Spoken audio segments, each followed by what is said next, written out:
This isn't just another Amber Alert gone wrong. This is the kind of case that shakes a community to its core.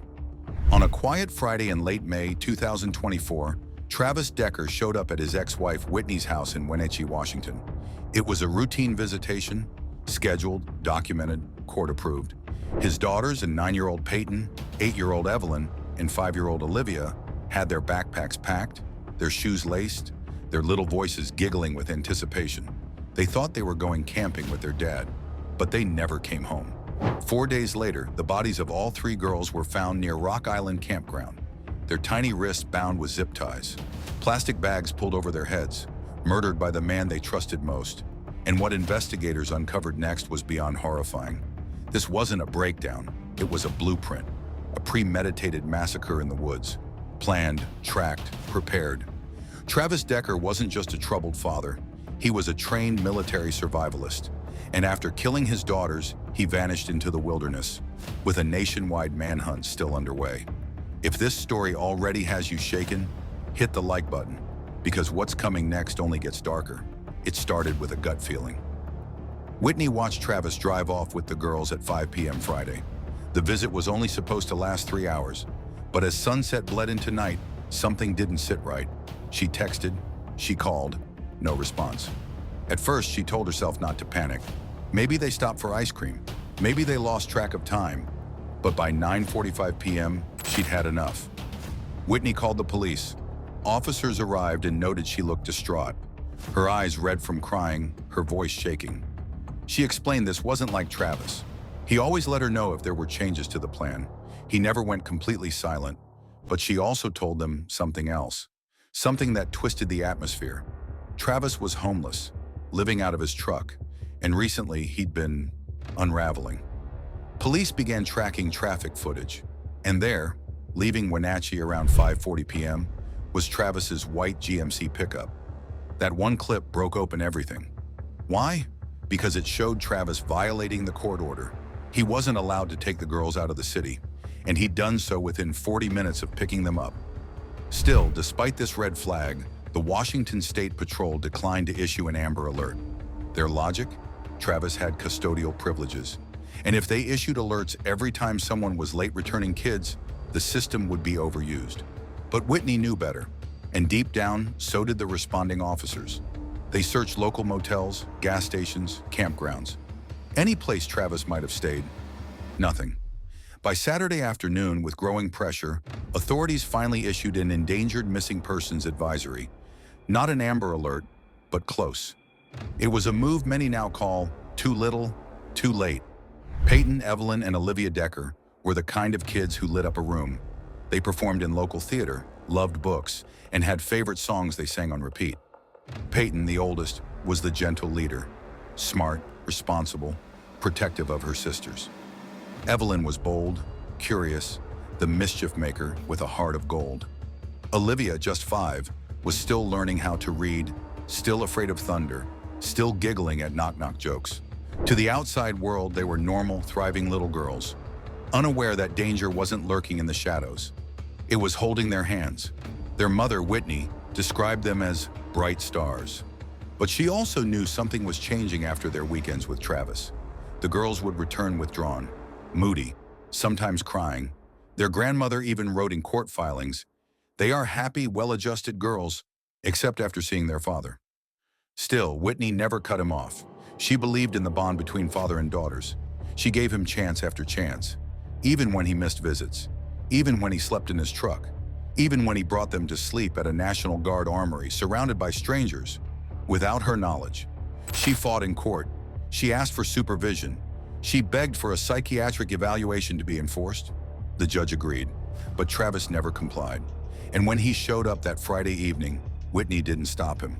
Because what mother ever imagines their children's last moments will be spent gasping for air through a plastic bag at the hands of their own father? It was Monday afternoon when search teams closed in. Their target, Rock Island Campground, nestled deep in Chelan County. By now, police had narrowed down Travis's last known locations using phone data and fuel receipts. But what they found, no one was prepared for. Travis's white GMC pickup truck sat abandoned off a quiet trail just beyond the campground's edge.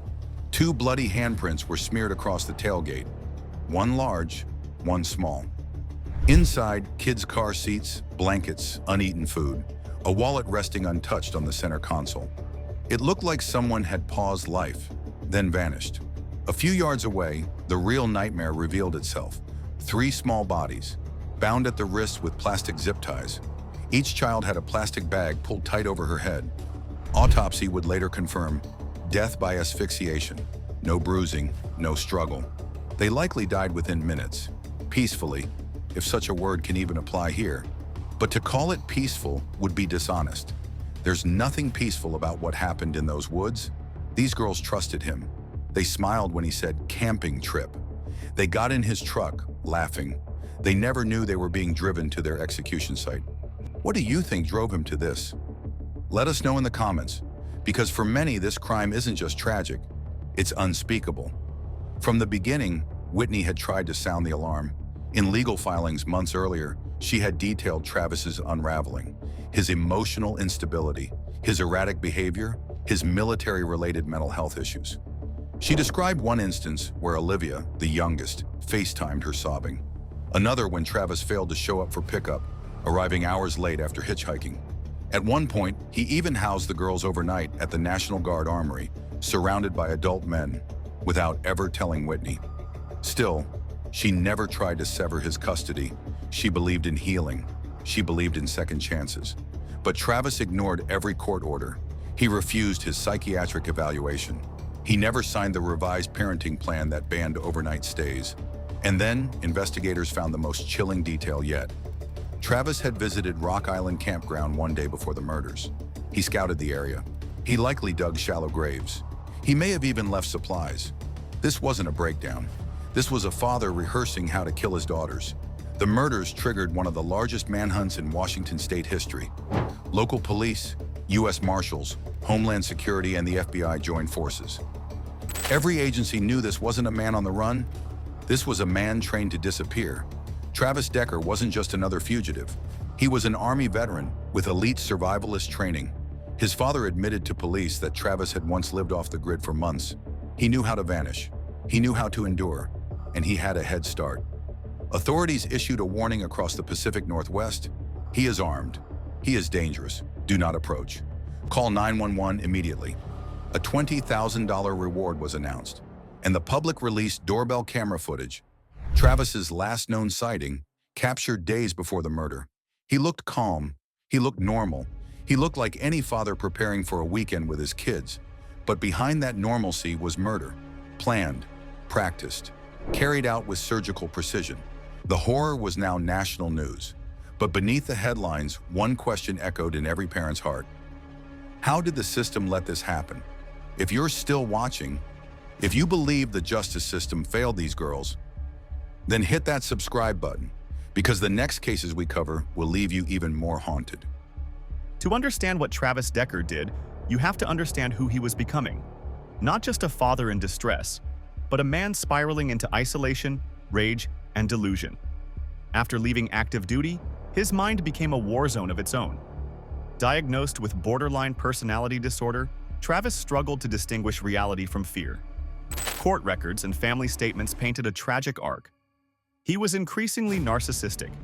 He viewed discipline as betrayal, and he believed his pain was more valid than anyone else's, even his daughter's. In his eyes, the world had taken everything from him: his marriage, his home, his control, and perhaps most chilling, Travis didn't lash out in the heat of passion. He planned. He drove to that campsite a day before. He selected the location. He packed the zip ties. He bought plastic bags.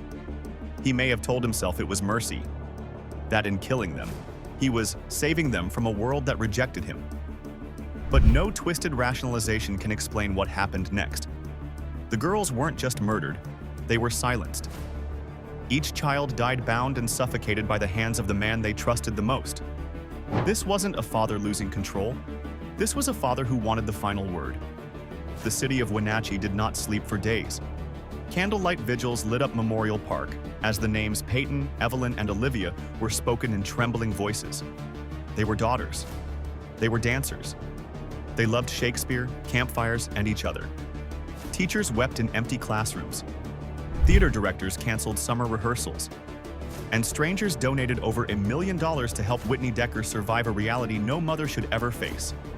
But even as the community grieved, one question hung in the air like smoke. Where is Travis Decker? As of now, he's still out there, a fugitive trained to survive.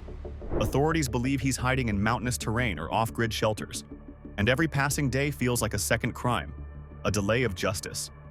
If you've made it this far, you know this case isn't just a story. It's a system failure, ignored court orders, unenforced custody terms, and a legal structure that let a man unravel in plain sight. So we ask again, what do you think really happened? Did the system give Travis the tools he needed, or the silence he craved? Tell us in the comments. Because stories like this don't end when the episode fades. They haunt.